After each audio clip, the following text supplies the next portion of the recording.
Namaste, Suswagatam, and welcome to our Sunday edition of Words of Wisdom, Gyan Ganga on our Virat Hindustan Sangam social media channels. We regret last 2 Sundays we could not meet and be with you because we had other engagements and logistic reasons, but we are back with a very interesting topic. Indo-Pak conflict ceasefire, has it strengthened or damaged India? For the next 45 minutes, along with Dr. Subramanian Swami, we'll have an insight into this issue about the ceasefire and what all has happened, the delegation going abroad, and all these things we will be discussing for the next 45 minutes. Before that, as usual, we have our weekly tributes to our freedom fighters. Today we will be talking about Harikumar Chakravarti of Bengal, undivided Bengal, who participated in the freedom movement and who was a hero in his region. So we'll have a video on him. Harikumar Chakravarti was a revolutionary nationalist from South 24 Pargana, West Bengal. He was born in the Changripota area of South 24 Pargana. In his early youth, he became deeply influenced by nationalist ideas and movements. He created a secret revolutionary society at Changripota to mobilize young people. In 1906, he formally joined the Anushilan Samiti, a prominent revolutionary organization. He became a close associate and follower of the legendary revolutionary Bagha Jatin. Chakravarti worked on spreading the network of Anushilan Samiti in rural Bengal. In 1911, he founded the Young Men's Cooperative Credit and Zmindri Society in Gosaba. This society was used as a front to expand the revolutionary activities and gain local support. During World War I, Indian revolutionaries collaborated with German authorities to plan an armed uprising. As part of the Indo-German conspiracy, Chakravarti established a business firm called Hari & Sons.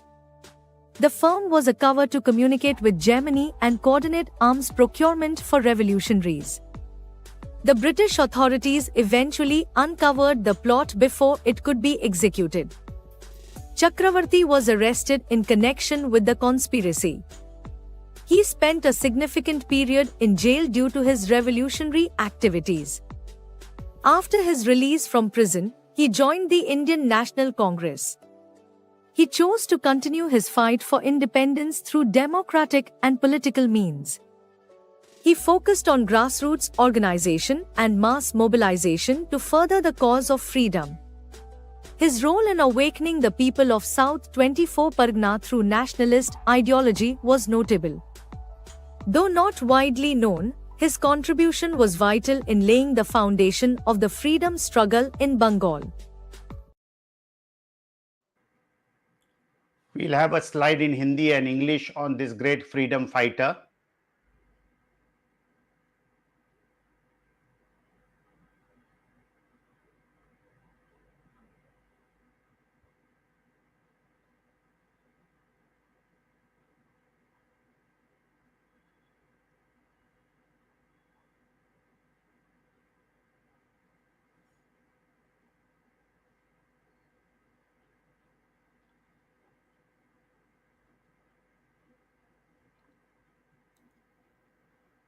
Virat Hindustan Sangam pays tribute to this great revolutionary freedom fighter, Harikumar Chakravarti.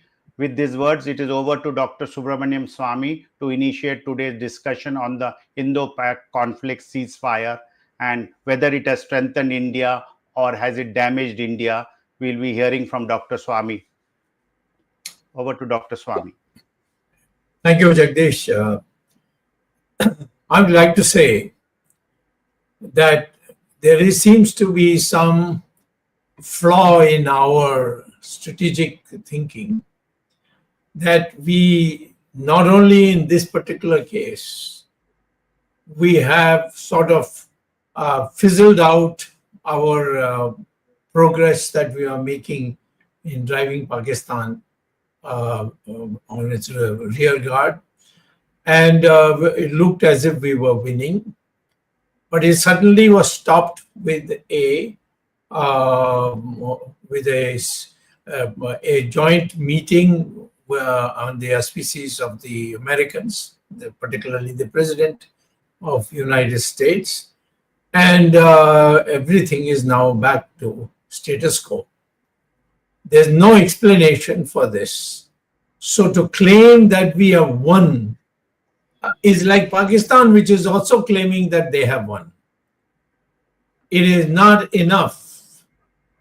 And somewhere we have to change our psychological frame of mind to see that once you start a war, you take it to its logical end and don't stop till you have smashed the enemy.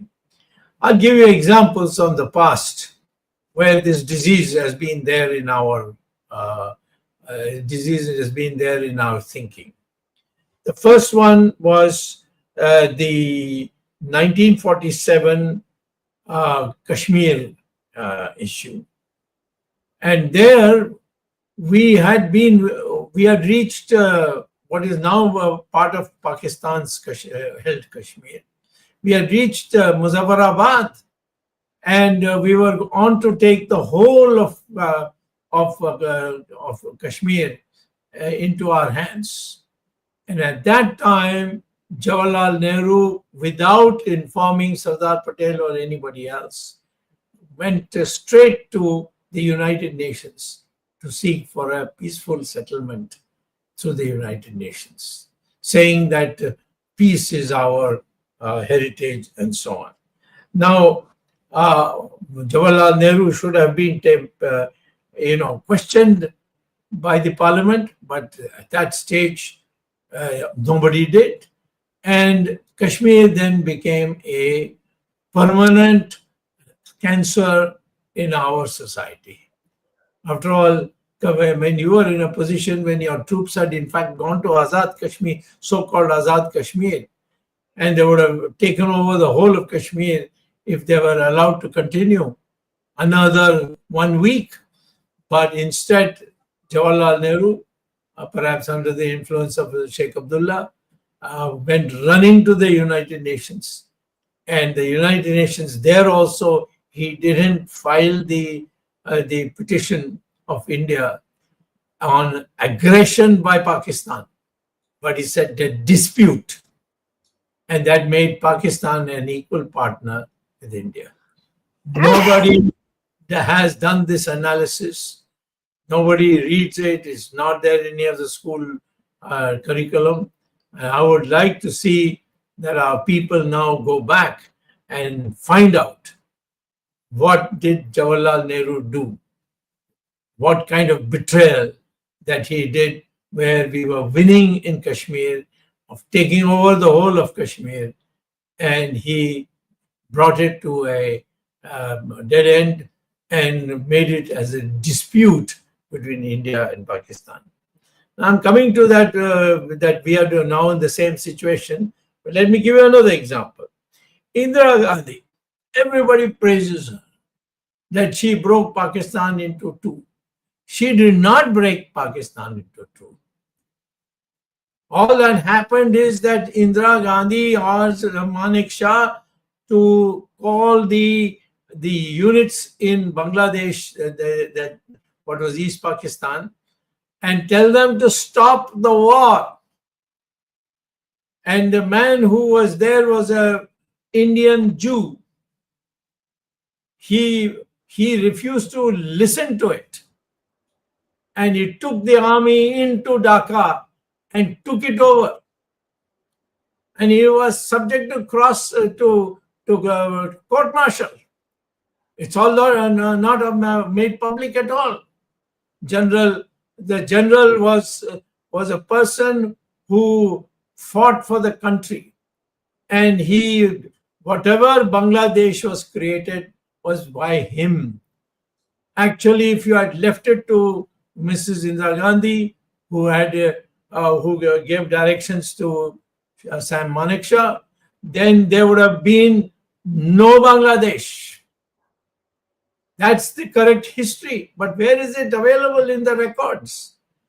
But this is the fact that our troops went and we stopped.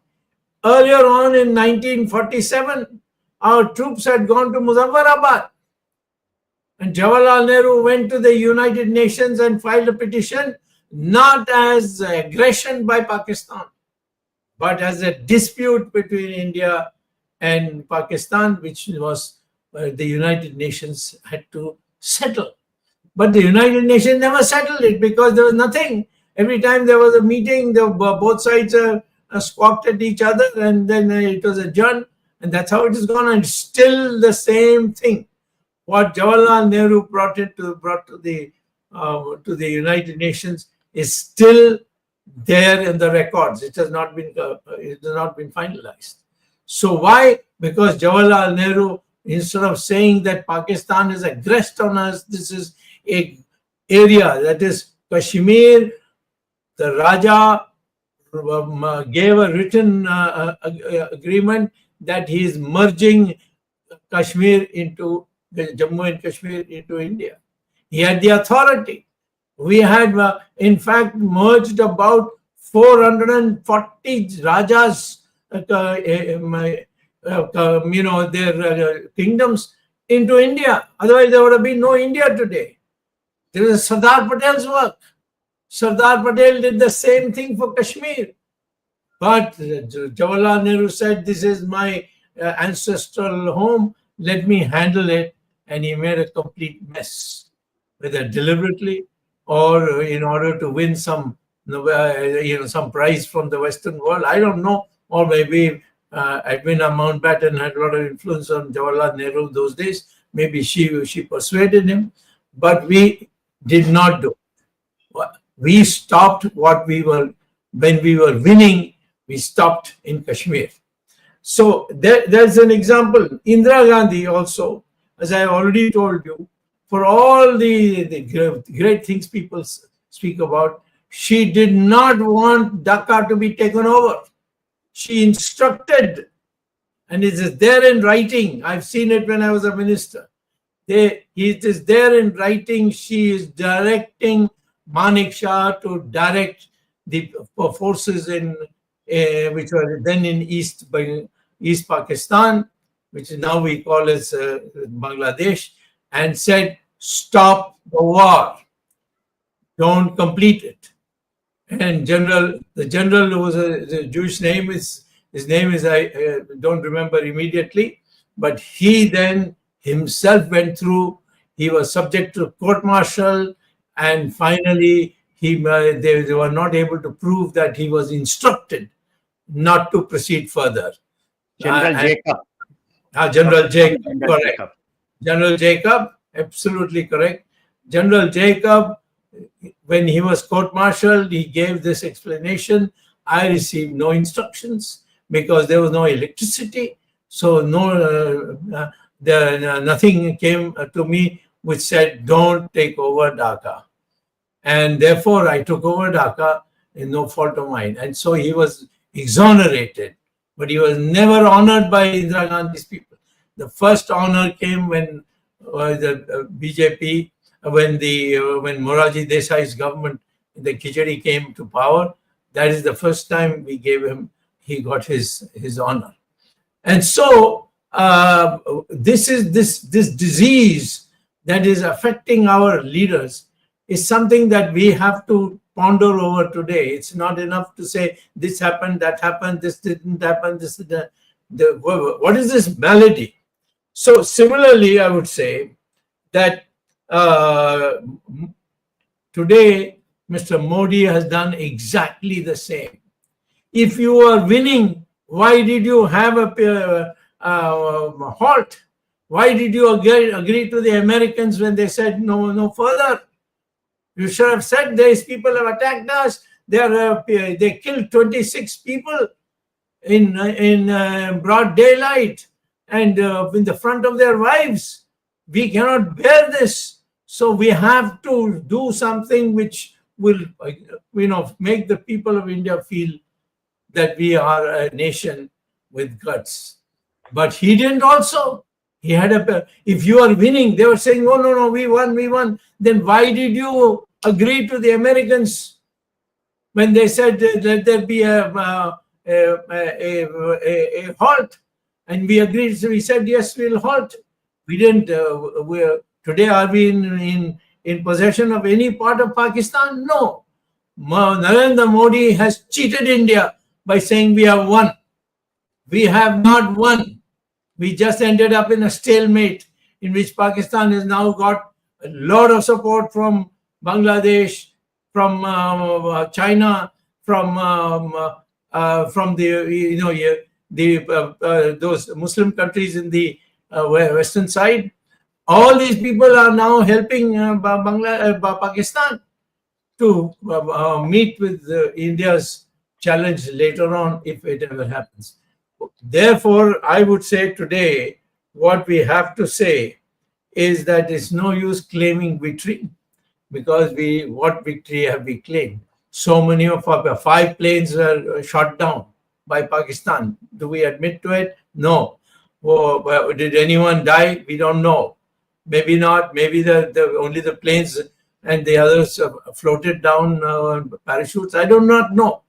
But there is no data that is being provided for us.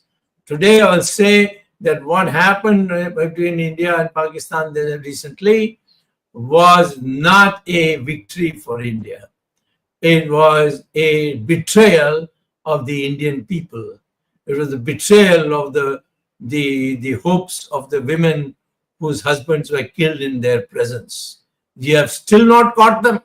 Why couldn't you say, all right, we will have peace, we will have we will hold back our forces, provided you give us those 4 people who killed our 26 young people in the front of their wives. But we didn't do that. So I would say that what has happened is a shame on the Indian people, and the Indian people do not know. They're forcibly being made to celebrate when we have nothing to celebrate. So this is what I would like to say in the beginning. I'll fill in for more if any of you want further detail. Thank you, Dr. Swamy, for his opening remarks. I would now request Ramesh Swamy, who has a view from abroad, to tell us how he sees the whole situation. Thank you, Jagdish. Thank you, Dr. Swamy. Dr. Swamy, I'd like to first start with what my President Donald Trump has said in a press conference, and he said it almost 100 times now, that it was him who brokered. Because of him, the ceasefire happened. Otherwise, millions of people would have died because of some nuclear event. So far, the Indian government has completely denied that. The External Affairs Minister said in a recent interview, there are a couple of more gaffes in that whatever horrid interview is done, but I'll tell you, he said, we told whoever it is, he said that he didn't mention USA, he said whoever were trying to do this, we told them Pakistan should call us. So obviously it was only America that was doing it, because they were very explicit about it. So when America called you, you already agreed. Say, but the condition, you said, okay, I will agree to a ceasefire provided they call me first.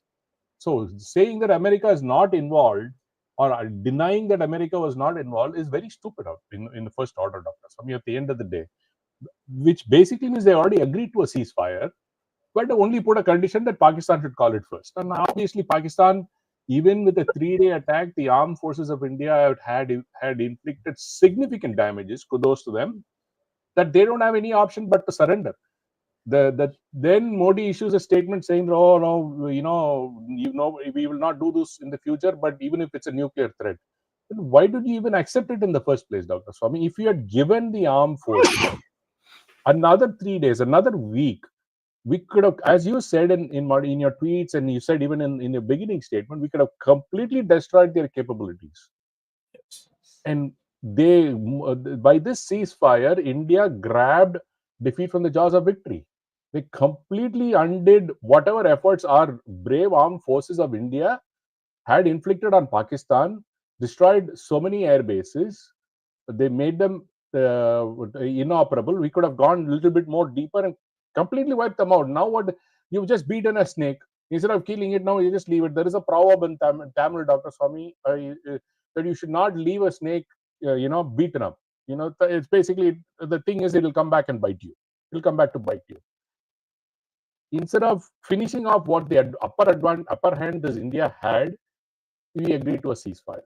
First of all, Dr. Swami, why did we even agree to this premature ceasefire? One. Second question for you, Dr. Swami, is why did India even take 15 days to respond? Because I'll give you an example. You take Israel, you take America, you take any country in the world. If it has been attacked, within 24 hours, they launch an attack. Because at that point in time, the world is behind you. If you don't launch within the first 24 hours or 48 hours, whatever the immediate action of the incident, the world is going to start doubting you, saying that, oh, probably India doesn't have enough evidence to prove this is what and that, and so maybe they are delaying themselves. You are seeding doubts in the minds of people who want to support you, correct? Who are supportive. But India, being a democratic country, should have just taken an independent action, immediately attack. So why did India fail to take it? Why did do an immediate response? This is the second question. I have something else, but let's go with the first two questions, Dr. Swami, and then I'll have other 2 points mentioned. Yeah, I just will add one thing to you. You have correctly pointed out these misses, things that we have given up in the process. Afghanistan told India that please stand by us and we will secede from Pakistan. And we did not support Balochistan. Balochistan, excuse me, not Afghanistan. Balochistan. Yes, go on. Yeah, no, basically, why was there a delay in taking the first action, Doctor? So, I mean, is there a sense of doubt? Because the armed forces were ready. What made the political establishment delay the launch of this Operation Sindoor? Well, I'm not surprised, because in the case of the Chinese who came into Ladakh, Modi said, "Koi aaya nahi, koi gaya nahi" first. Afterwards, they entered into a written agreement where they have ceded undisputed part of Ladakh to the Chinese, and they are not publishing it. The parliament doesn't have it. If I ask for it in through courts, the courts are not able to give it to me. Nobody knows what you have decided. It is all done by, I have to hide from the Indian people. The Chinese know everything. Why are you hiding? So the same way here, we just don't know what really happened, because all kinds of things have said, and later on they changed. The Americans come and say, okay, sit down and decide. Why should you agree to the Americans? Who are you? No, Dr. Swami, India should have just delayed it, done whatever it is. You had the upper hand. You knew that your army had the upper hand. You were able to go 100 kilometers into Pakistan, bomb Noor Khan dead, the airfares and all. You had such an upper hand. The army in India had such an upper hand. They just pulled that ability, because given them in another 24 to 48 hours, Dr. Swami, all that would have been, I'm pretty sure, when all the dust settles or something comes out, hopefully it comes out, I'm pretty sure that the armed forces, the chief of armed forces, would have gone and told, please give us 24, please give us 48. I'm pretty sure that would have been the case. Obviously, it's going to be brushed under the carpet, and we are just having jingoism right now, saying, oh, we attacked so many places. We could have attacked double the number of places, completely dismantled Pakistan's ability to do anything. The threat of nuclear launch, in my view, Dr. Swami, it doesn't fly. I'll tell you the reasons. The keys to the launch is held by America, because all these things have been supplied, and I don't think they will launch a nuclear strike, because Pakistan will become a global pariah instantly. Even if they launch one nuke, Pakistan will become a global pariah instantly. No country will touch them, including China. I think Modi, he should have not accepted what Trump had to offer or whatnot, because 48 hours before the ceasefire, J.D. Vance says that we will not intervene. So what pushed them to say that suddenly, oh, we'll agree? There are absolutely no answers to such critical questions to the Indian people. They've not been offered. The most important part, Dr. Swami, when such a terror attack happens in a country where you have 26 people being killed by 4 operators or 5 operators who have never been caught so far. And the Home Minister in a recent interview said that when asked about, have you caught the 4? His answer was, we have identified them. What the hell does that mean? What the hell does it mean? So, coming to this guy, so-called Jaishankar, who is running around thumping his chest, he's given an interview to a foreign Scandinavian or Norway kind of a thing. Has any of the leaders, Dr. Swami, given an interview with any Indian news outlet? Zero. Because either the Indian news media is totally incompetent, sold out, so they don't know how to ask sensible questions. It's all jingoism anyway. So they already told whatever they want to say. No interview has been given to an Indian journalist. Look at this, is a very important part. None of the leadership in India has ever given an interview or a one-to-one sit-down interview to any of the Indian media so far on this particular issue. Take a look at in terms of support. Every country, the so-called Modi has visited every country on the planet, including Mars. Right? Not even a single country, only 2 countries have supported India unilaterally, which means, yes, what he did is right. It was Israel, and by far my biggest thing is the biggest country, most peace-loving, extremely democratic, fair country called Afghanistan. These are the 2 countries that have come back and said, that's in sarcasm, but anyway, those are the 2 countries that have really supported India. Everybody else has said, what has happened is bad. Oh, we have to, both of you have to reconcile. What is that reconcile peace when 26 people of you, when 26 citizens have been killed right in front of their wives? Isn't there a little bit of shame left in you, pride left in you, courage left in you to say that, oh, all this bhashan is good, you sit back, we know what you're doing. Do you think the same when 40 people were killed by Hamas, the young people, Dr. Swami, in that concert, correct? What was Israel's response? How did Israel attack? Why can't India have garnered the same level of courage? And do you think how many countries, the initial attack, every country supported. Post what is happening, that is besides the point. But when the first attack, when Israel made on Gaza, for whatever the youngsters being killed in a concert, the world supported Israel, including countries that normally don't support Israel, because they saw the horror happen. Here, yes. If it happens in India, it's not horror. Isn't it shameful for even Dr. Swami? My biggest peeve is, but for you, Dr. Swami, or very few others have not raised a topic, or boiling, the blood is not boiling for enough people in India saying that 26 people have been killed. Here we are jingoing and saying that, oh, we have done this, 56 inches, and they are putting up posters as though Modi is flying an airplane. Isn't that shameful for a country that has so much of pride in its armed forces, extremely capable set of armed forces in its hand, which have obliterated Pakistan in 3 days, even in this level, could have gone and destroyed even more, but you still have no answers for all those 26 wives or 26 people's family? No answer today. Have they captured the 4 people that they killed them? No. They only identified. What the hell is the point of identifying people? You know very well where they are, and you don't have the diplomacy or even the courage or a backbone spine to go and tell Pakistan, throw this in their face and give those 4 people, otherwise this matter is not settled. It's a shame of all of these things. So what to do to paint a good paint over all of this? Because all these inconvenient questions and more, as you had raised in the ministry and whatever you're raising on Twitter, has to be whitewashed. So what are they doing? They're going with what is this called? So-called delegation. Worldwide, what do you call it? All-party delegation nonsense. Crap. I'm sorry by my French. I'll tell you why. US and the Caribbean islands, headed by who? Shashi Tharoor. Is he a BJP member? No. Probably soon. Qatar. Supriya Sule. Russia. Kanimuri. I think the most apt person to go, because she's Stalin's sister. I think Russia sending her to Russia is probably apt. Russia is Kanimuri. South Korea, Sanjay Jha of JDU, maybe an NDA. Okay, done. Congo, I think more extremely intelligent Shrikant Shinde. I don't know what, but anyway, that what they're going to do in Congo. Why do we need Congo's support? I don't know. Don't ask me what does Congo got to do with this. Baijan Panda going to Bahrain along with the OIC. This RS Prasad, Ravi Shankar Prasad going to France, UK, Germany, EU, all the other sundry countries he's going. Of all these 7 delegations, only 2 are BJP. So is Modi trying to say, I don't have any more competent people other than these 2 people to go for a worldwide delegation? What did this worldwide delegation achieve? I'll give you an example. I've been closely monitoring what Shashi Tharoor did in America.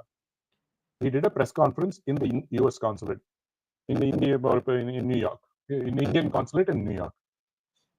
How many leaders did he meet? 0. How many Congress did he meet? 0. How many senators did he meet? 0. What is the point of this delegation? He's already said, oh, we have done a press conference in America. We want to say what we want to say. Not even a single news channel in America carried these fellows' press brief. Some India abroad, some faltu local channels, not even a single local New York channel did not carry this. Only ANI carried it. Somewhere. None of the US news channels carried this nonsense. And they know he's going to Caribbean. It's already done. America, we have already conquered America. We are going to Caribbean. It's not that he's gone.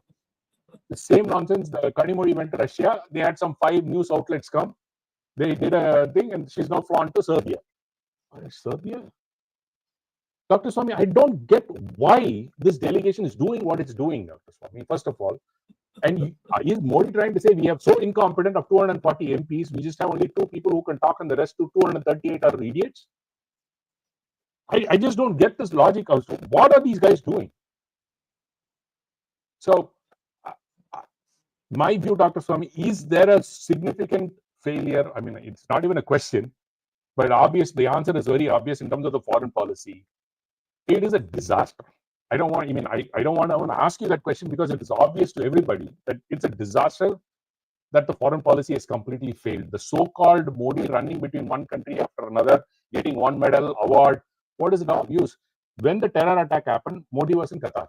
Did Qatar wholeheartedly support you? No. They gave you caution. They said, oh, we are sorry for what has happened. Both of you negotiate for peace. Not even a single OIC, the Islamic countries, supported wholeheartedly India. Zero. And this Modi has been running around OIC for the last 3 months.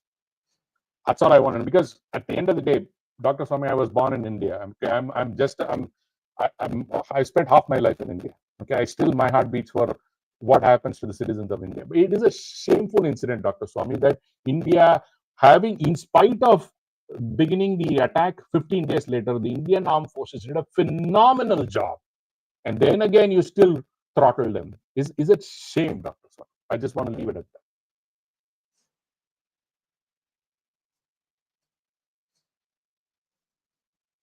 Okay, I don't know if my voice, I don't know. Was my voice clear, Dr. Swami? I think Tejas is... Yes, very clear. As far as I'm concerned, clear. Okay. But it's now Arvind. Sorry. Jagdish ji, take over.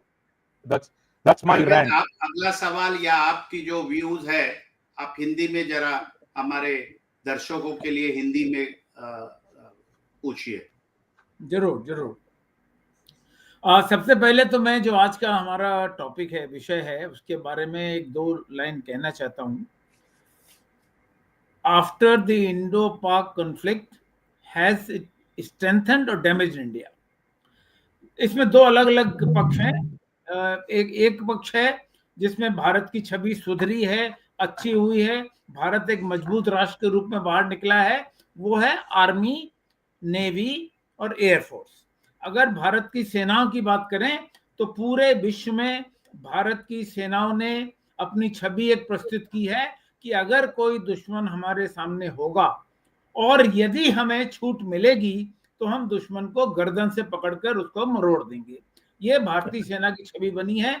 मैं इस बात का पूरी तरह 100% सहमत हूं कि पूरे विश्व में भारत की जो सेना है इसकी वाहवाही हुई है, लोगों ने तारीफ की है, भले ही वो प्रकट रूप से नहीं की हो। दूसरी बात यह है कि damaged India, yes, political leadership जो भारत की है, जो भारत का राजनीतिक नेतृत्व है, जब मैं भारत के राजनीतिक नेतृत्व की बात करता हूं तो जाहिर है कि उंगली सबसे ऊपर जो सत्ताधीश है उनके ऊपर जाती है। वहां पे हम कह सकते हैं कि उनके बोलचाल से भारत की छवि गिरी है। और भारत की छवि गिरी है, जैसे रमेश स्वामी ने बताया, डॉक्टर स्वामी ने पहले बताया कि इतना बड़ा हादसा हुआ भारत के साथ, भारत आतंकवाद का, और पूरे विश्व में से कोई आवाज नहीं उठी। नरेंद्र मोदी पिछले 11 सालों में, हमारे प्रधानमंत्री जी, कोई ऐसा दुनिया का देश नहीं होगा जहां शायद वो नहीं गए हों। और अगर वो पूरी दुनिया में कदम कदम, रोज रोज, हफ्ता हफ्ता, 10 दिन जाते रहते हैं तो भारत की छवि के बारे में दुनिया ने क्यों नहीं बोला? ये साफ दिखाता है कि भारत की छवि उस प्रकार की नहीं बनी है। भले ही हम एक आदर्श प्रस्तुत कर रहे हो, we are setting up an idea that we are fighting the terrorism, हम आतंकवाद का लड़ाई कर रहे हैं, लेकिन आतंकवाद की लड़ाई में भी दुनिया हमारे साथ नहीं है। और दुनिया हमारे साथ नहीं है इसीलिए हमको 59 एमपीज और दूसरे ऑफिसर्स, उनको मिला के डेलीगेशन भेजने पड़ रहे हैं पूरी दुनिया में बताने के लिए। कम से कम पिछले 70 साल में मैंने तो आज तक नहीं सुना कि किसी भी कॉन्फ्लिक्ट के ऊपर, चाहे वो मिलिट्री कॉन्फ्लिक्ट हो, चाहे वो विदेशी का किसी भी तरह का कॉन्फ्लिक्ट हो, दुनिया में भारत ने अपने डेलीगेशन विदेश में भेजे हों अपनी बात समझाने के लिए। To put across the Indian view point, you need to send 59 MPs all over the world. That means कि आपकी छवि कमजोर है, आपकी इंटरनेशनल छवि गिरी है। और अभी रमेश स्वामी ने जिक्र किया जयशंकर जी का, हमारे जो माननीय विदेश मंत्री जी हैं, और माननीय विदेश मंत्री से पूछा गया कि यूनाइटेड स्टेट्स कहाँ था जब आप सब सीज फायर कर रहे थे, तो he says US was in United States, US was in US। I mean, इस तरह का वक्तव्य, बचकाना वक्तव्य देना और इतना घटिया बात कहना, इतने। और जब यूनाइटेड स्टेट्स के राष्ट्रपति डोनाल्ड ट्रंप ने बोला कि हम सीज फायर डिक्लेयर करते हैं, तब तो इनकी जुबान नहीं खुली, तब किसी मंत्री की जुबान नहीं खुली, विदेश मंत्री की जुबान नहीं खुली, रक्षा मंत्री चुप रहे, सारी दुनिया चुप रही। और अब आप बड़बोलेपन में बता रहे हो कि ये हुआ वो हुआ। दूसरी बात, भारत अगर आतंकवाद का मुकाबला कर रहा था और सैनिक ठिकानों पर, पाकिस्तान के सिविलियन नहीं, हमने यही जो अपनी बात दुनिया के सामने रखी कि हमने सिविलियन ठिकानों पर बमबारी नहीं की, हमने सिर्फ सैन्य ठिकानों पर की, आतंकवाद के निशानों पर की। अगर आतंकवाद के निशानों पर आपने की तो कम से कम वो 4 आतंकवादी जिन्होंने 26 निर्दोष भारतीय हिंदुओं को, भारतीय नागरिकों को तो कहूंगा, मैं कहूंगा भारतीय हिंदुओं को, 26 भारतीय हिंदुओं को निशाना, 24 भारतीय हिंदुओं को निशाना बनाना है, उसमें एक मुसलमान भी शामिल था, तो उनको पकड़ लिया क्या आपने? वहां भारत का फेलियर है, ये भारत की असफलता है। चाहे हम कितने भी सैन्य ठिकानों पर बमबारी कर लें, चाहे कितने भी आतंकवादी ठिकानों को नेस्त नाबूद कर दें, अगर हम 4 लोगों को नहीं पकड़ पाए और हमने हथियार डाल दिए, हथियार नहीं डाले, सीज फायर किया, शांति समझौता किया, तो फिर में हमारी उसमें एक विफलता है। तो सबसे बड़ी बात यह है कि भारत में पिछले 4 दिनों में, 5 दिनों में, पिछले हफ्ते में जो हो रहा है, एक विपक्षी राजनीतिक ने कहा है कि हम ऑपरेशन सिंदूर की मार्केटिंग कर रहे हैं। ये मार्केटिंग, ये कोई चुनाव का माहौल नहीं है, चुनाव का समय नहीं है। हमने कारगिल की भी मार्केटिंग की थी चुनाव के पहले एक बार, और ये भारतीय जनता पार्टी के कुछ नेता हैं जो इस मामले में दक्ष हैं यही काम करने के लिए। और जैसे रमेश स्वामी ने बताया, बड़े शर्म की बात है कि भारतीय सैनिकों का शौर्य था, उस शौर्य को श्रेय नहीं देकर कोई राजनीतिक व्यक्ति अगर पूरी लड़ाई का श्रेय लेना चाहता है, तो मैं समझता हूं ये भारतीय जनता के लिए एक शर्म की बात है। और एक सैनिक की पोशाक पहनकर हवाई जहाज, सैनिक हवाई जहाज की छवि निकालकर, फोटो बैकग्राउंड निकालकर अगर प्रधानमंत्री आते हैं, तो मुझे नहीं लगता इससे प्रधानमंत्री की छवि में कोई सुधार होगा। प्रधानमंत्री की छवि में सुधार के लिए प्रधानमंत्री को एक कड़ा कदम उठाना पड़ेगा और प्रधानमंत्री को वक्तव्य देना होगा कि हम यूएस, अभी तक प्रधानमंत्री का स्पष्ट वक्तव्य नहीं आया डोनाल्ड ट्रंप के पास। तो और दूसरा, जो डॉक्टर स्वामी ने भी कहा कि बलूचिस्तान एक अवसर था, ये लड़ाई एक अवसर थी। बलूचिस्तान पाकिस्तान के साथ दूसरी तरह से लड़ाई पिछवाड़े से लड़ रहा था, हम भी कर सकते थे, हम उसको सपोर्ट दे सकते थे। आज भी अवसर है, हम बोलें कि बलूचिस्तान की आजादी का हम समर्थन करते हैं। और सिर्फ बलूचिस्तान ही नहीं, मरियम नवाज जहाँ के प्रधानमंत्री हैं, सिंध प्रांत में भी बवाल हो रहा है, सिंध प्रांत में भी आजादी की आवाजें उठ रही हैं। भारत सपोर्ट करे सिंध की जनता का, जो सिंध जनता पाकिस्तान से अलग होना चाहती है, बलूचिस्तान की जनता जो पाकिस्तान से अलग होना चाहती है। अगर हम विश्व के मंच पर 59 एमपीज और ऑफिसर्स को भेज रहे हैं, तो उनको ये भी भेज के बताएं कि हम बलूचिस्तान और सिंध का समर्थन करते हैं। Thank you, Arvind. Dr. Swami, I have some quick questions on behalf of the viewers. They just want to have simple answers. They want to know if we started the Operation Sindoor, have we achieved our goal that we have used a ceasefire? So, because people are confused, because all this disinformation, misinformation campaign which is going on, we stand by our defense forces, but do you think the Operation Sindoor goal has been fulfilled? Not at all. The ceasefire was because the Americans wanted it.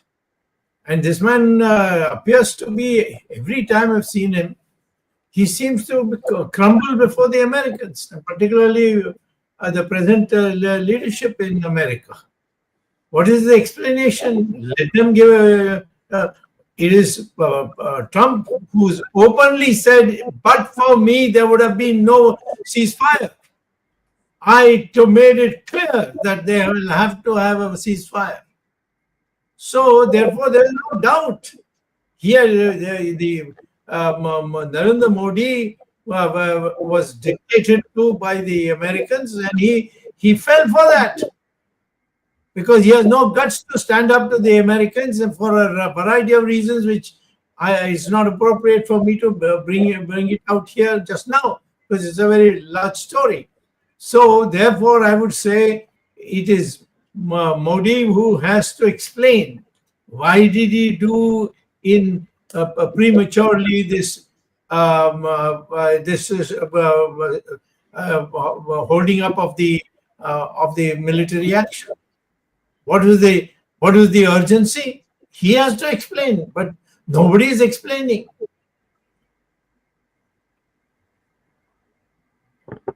और अरविंद जी अभी मोदी जी ने अभी राजस्थान में कहा कि खून में बराबर नस में खून में बहता है सिंदूर में. Correct. Ramesh ji by the way आपने जो शर्ट पहनी है वो भी सिंदूर के कलर की पहनी है. वो इसलिए पहना मैंने. ऑपरेशन सिंदूर का. ऑपरेशन सिंदूर का ही पहना मैंने, इसलिए मैं पहना. आप भी सिंदूर लगाए हुए हैं ना? हाँ. नहीं, तो बहुत मजेदार बात है. Arvind, Ramesh, just let me finish some more questions. Okay, go ahead. Go ahead, Arvind. Yes, Jagdish. Dr. Swamy, I think there is some technical problem, but Dr. Swamy, another question is, we had always referred to the Kashmir issue as a bilateral issue between India and Pakistan, and we did not want to internationalize it as Nehru had done. And we said it has to be done between these two countries.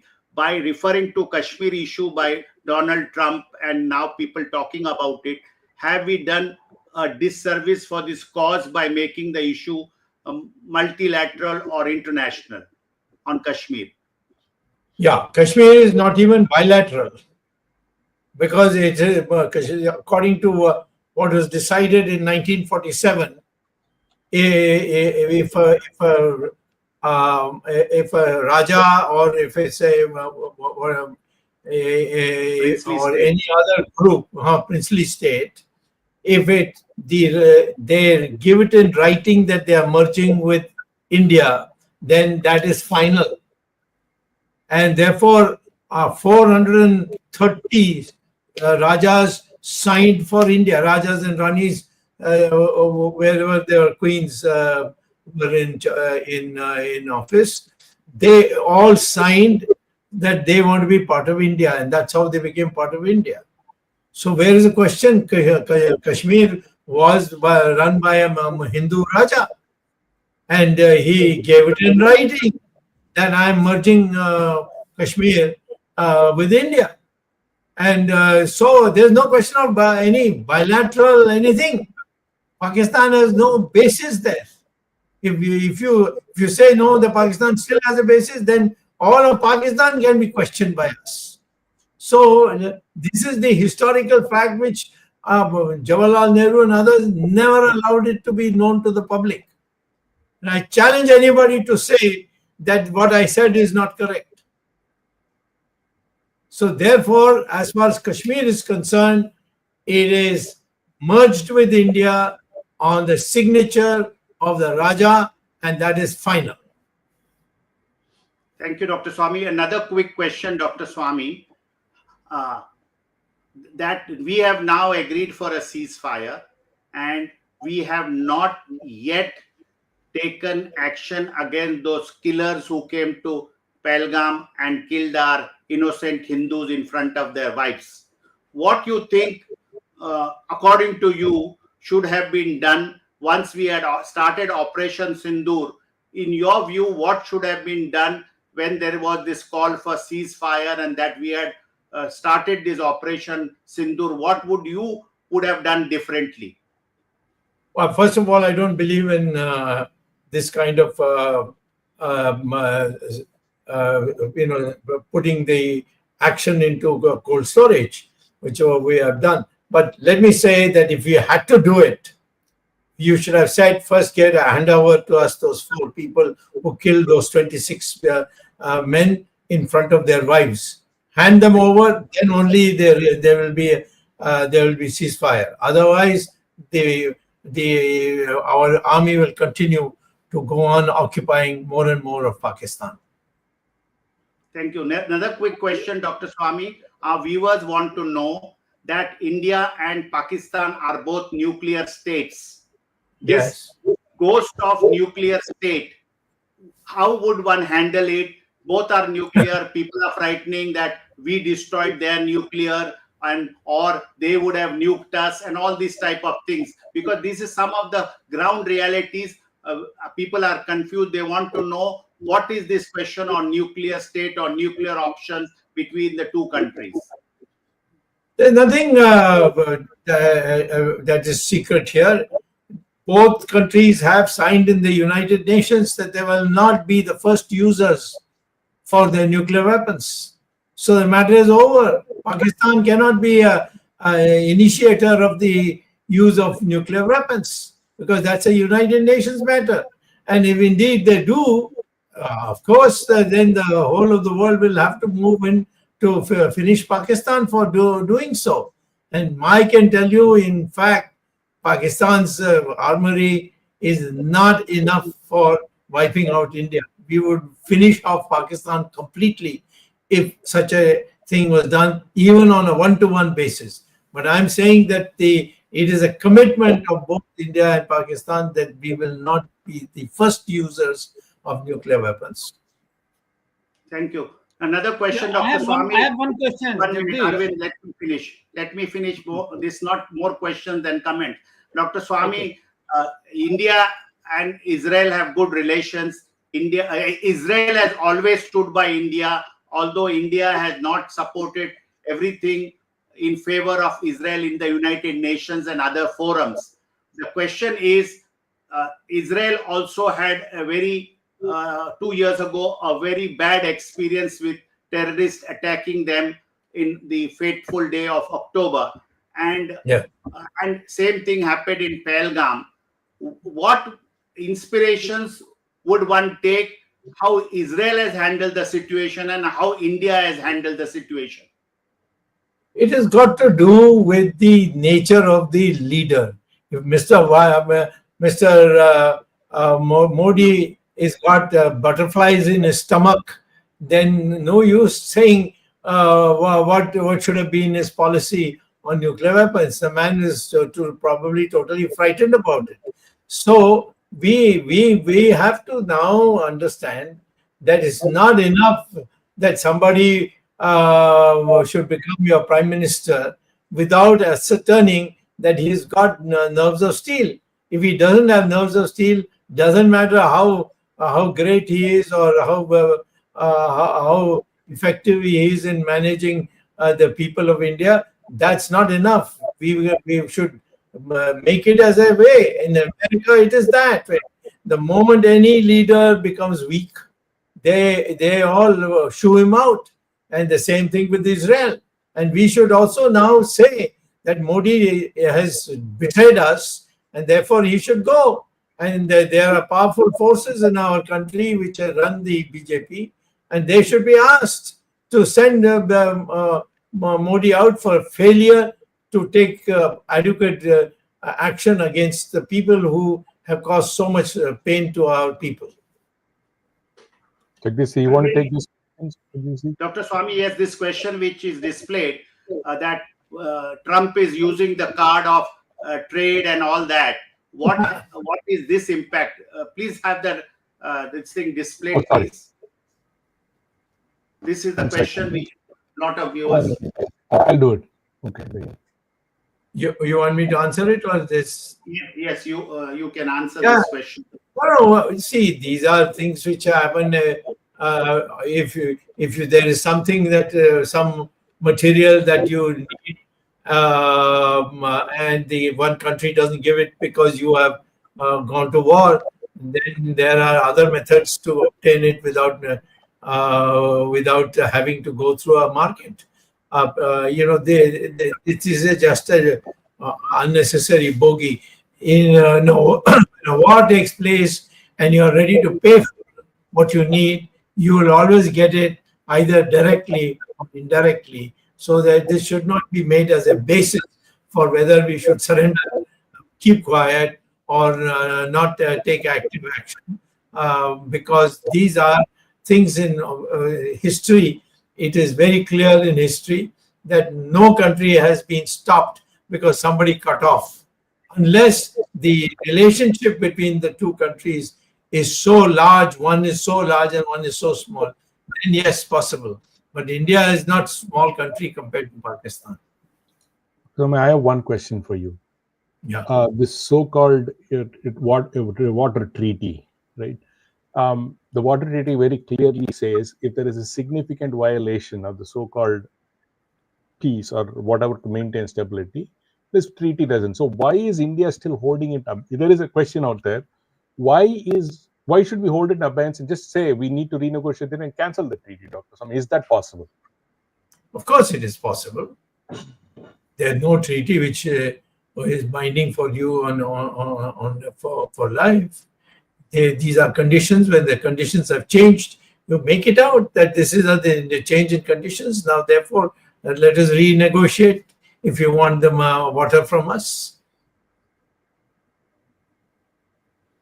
Okay, Arvind, आपका कुछ सवाल था? Yeah, I have two questions, Dr. Swamy. पहला सवाल तो मेरा ये है कि जब ये पता लगा कि टर्की ने अपने ड्रोन्स पाकिस्तान की सेना को दिए और वो ड्रोन की मदद से भारत के कई ठिकानों पर अटैक किया गया, पुंछ में हमारे कई नागरिक मारे गए, कम से कम 16, जो कहा जाता है कि 16-17 नागरिक मारे गए, और ये जब ये बात खबर आई, when it came to light that Turkey was supplying drones to Pakistan, many of the Indian businessmen have cancelled their deals with Turkey, or Turkey as it is called now. Why have we not done anything for China so far? We have not even uttered a single word against China, despite of the fact that China has not been supporting India in this case, and China has been making pro-Pakistan statement. They have been giving aeroplanes to operation Sindoor के बाद pro Pakistan statement भी दिए हैं, support भी दिखाया है, लेकिन Bharat they have given aircrafts to Pakistan. These Chinese have given aircrafts to Pakistan. Correct. And why are we silent on this? Well, obviously, they feel that there are some secrets that the Chinese know, and they may come out with it, and that will cause a lot of embarrassment to some of us. That is what it means. Nothing else. And I know that is the Chinese know a lot. Does it mean forever we will be silent against China? Will be ever, if the present leadership continues, they will be always submissive to China. And I know what the reasons are. It's a very long list. I don't want to get into that just now because they will go out of the field. But the fact is that the only reason you are not able to stand up to China, why did you give over parts of Ladakh to China? And then when I raised the matter, you said, koi aaya nahi, koi gaya nahi, which is a lie. Mr. Modi told us a lie. And so, but because he has no alternative, he is afraid of China. That's all. Dr. Swamy, there's one more question. Yes. Jaishankar, our foreign minister, informed people that they had pre-warned Pakistan before we attack their terrorist places. Pre-warned. Yes. And when he was questioned why did he pre-warn them, then he quoted one treaty between India and Pakistan during 1991 when the Chandrasekhar was Prime Minister and you were also Minister at that time. And the Congress was supporting that government. So, if that treaty was preventing India to attack Pakistan without informing them, then why subsequent governments, including 5 years BJP Vajpayee government, 6 years Vajpayee government, and 11 years Narendra Modi government, why did it not scrap that treaty?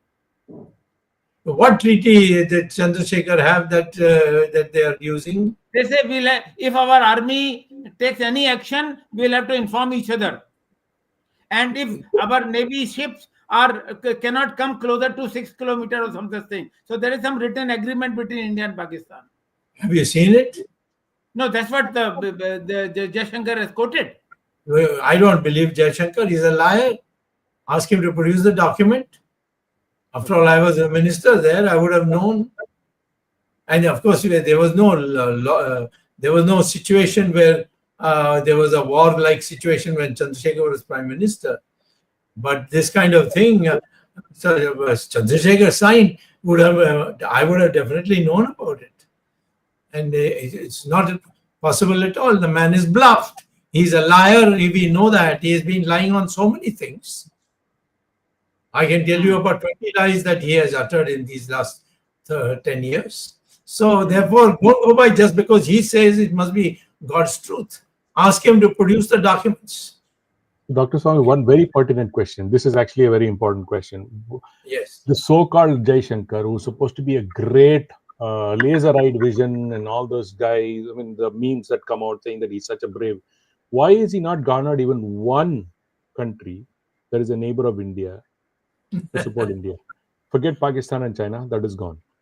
Well, Nepal. your question Myanmar. itself is answered. No, Nepal, Bangladesh, Myanmar, Sri Lanka, Maldives, 5. Not even one country has come out and opened full support of India. That's right. Correct. He should be ashamed and resigned of it. That explains it. So there's no question. And he has been lying many times in the past when we didn't have a crisis. No. So it's not that anything surprising for me. Okay. Another important, that's a very good point. Actually, they have a treaty with the neighboring countries. Why do they have it? Throw away. If you think Pakistan is so bad, Modi should cancel all treaties with Pakistan. Arvind, you mentioned about Turkey. Now there is this social media. People, we should avoid going to Turkey and all those things. Allow people, just to give you an example, Indian tourists to Turkey contribute 0.6%. How much? 0.6%. So we are going to not go to Turkey and wreck Turkish tourism. Please have some brains before you talk, because that is the total that you're doing. India is just not even a drop in the bucket. Okay, and second, Arvind, the Indian company is trying to cancel contract in Turkey. I think it might be PR exercise, but I don't think in reality they do it. I've not heard of an Indian businessman canceling a contract or losing money. So I don't think it's possible. It's not an important issue. It's not an important issue. It's such a small, because the more important part is that the failure of the government in trying to help. You have given, I think when Turkey earthquake happened, India gave $5 million or $10 million, something like that. If I remember vaguely, I don't know for a fact, but I think that something like that happened. When there was an earthquake or some disaster in Turkey, India sent supplies and money, and they gave $10 million. And this is the reply you get.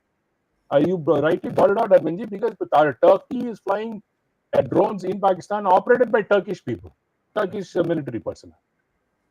Well, the solution to all this is to ask one of them to have a debate with one of us.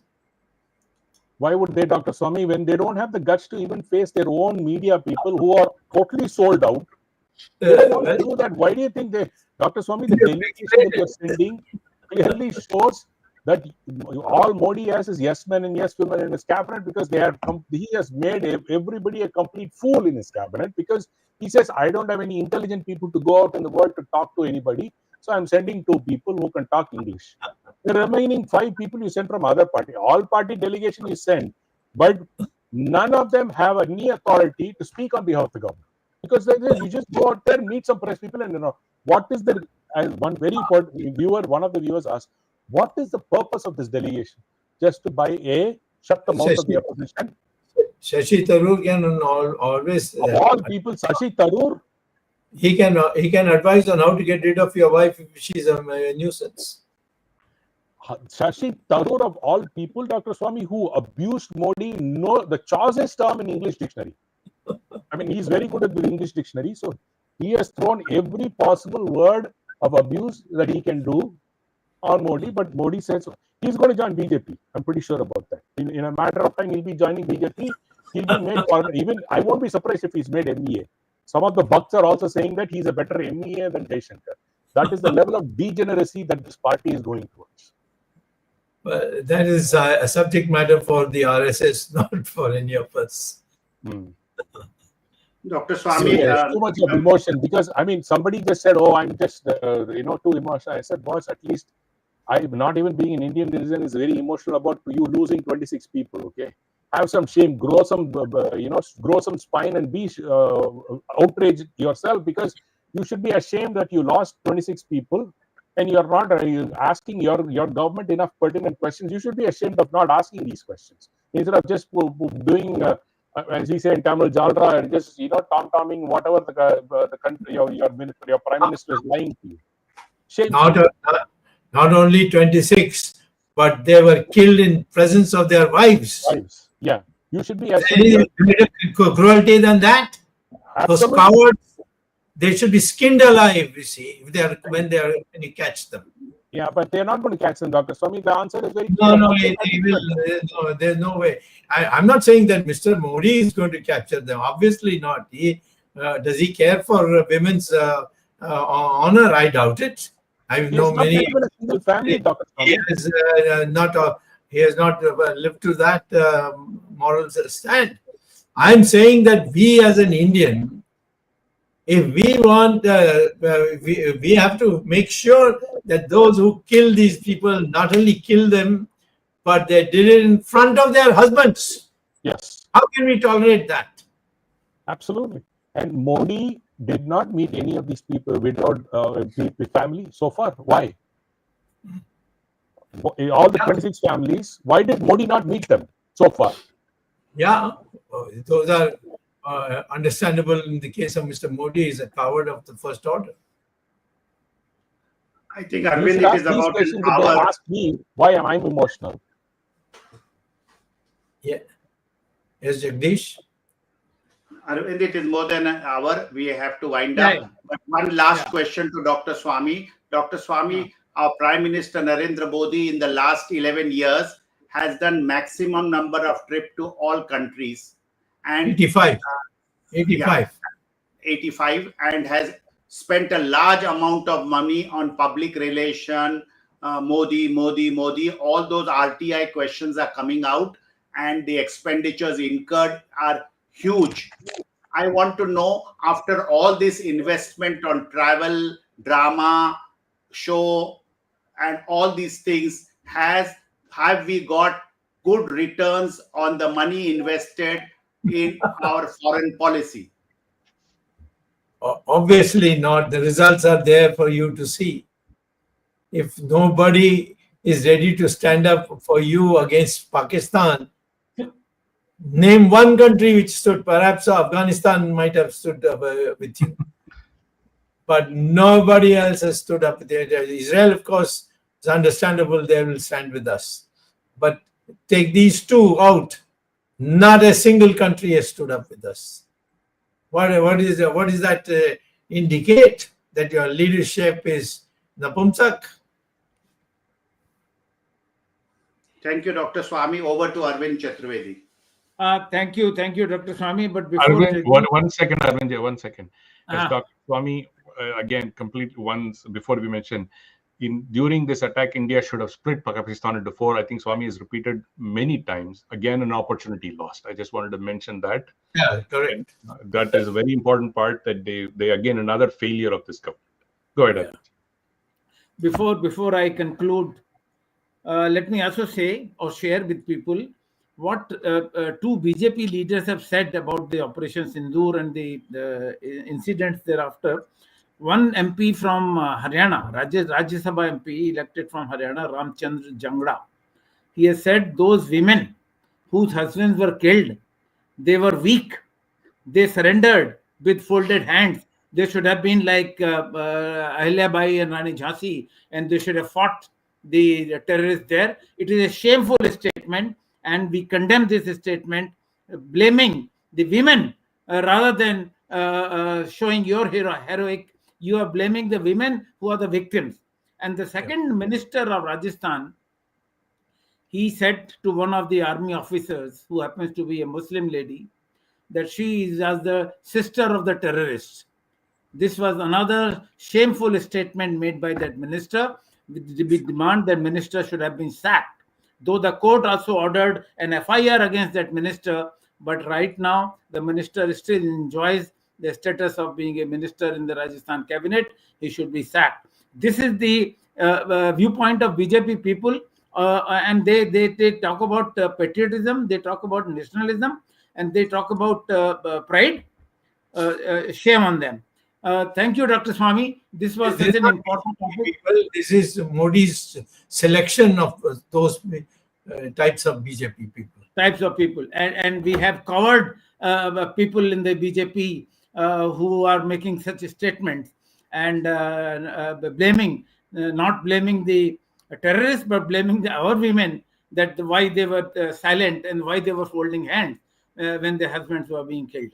Anyway, thank you, Dr. Swamy. On 4th of May, we had a gap of 2 Sundays for this program. 4th of May, we had discussed this Kashmir aftermath.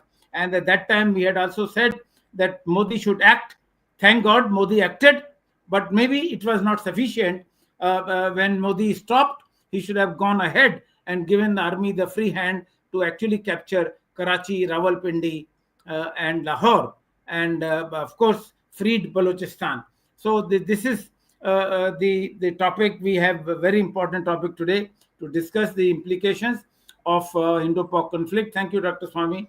Thank you, Jagdish Shetty. Thank you, Ramesh Swamy, for giving your views. And in fact, viewers were so interested in this program. They were also suggesting, and you can feel the country, what the countrymen feel on this about the government of India by the reflection of the questions that we have had in today's program. People are asking questions to the government, left, right, and center. And of course, we know government is silent. सरकार मौन है. हम पूछते हैं कि दोषी कौन है, लेकिन सरकार मौन है. Thank you. Thank the technical team led by Ashish Shetty, Swaminathan, Tejas Navalgul, Gadgi Rakesh, Ishwar Iyer, Gurdat Shetty, and Rajesh Nair. We'll be meeting next Sunday once again. Sorry, viewers, we had 2 weeks gap, and we'll be meeting next Sunday again with Dr. Subramanian Swamy and a new topic, 8 p.m. in Indian Standard Time on next Sunday. Till then, Namaskar, Jai Hind, Jai Bharat. Jai Shri Ram or Jai Hind. Jai Shri Ram. Jai Hind.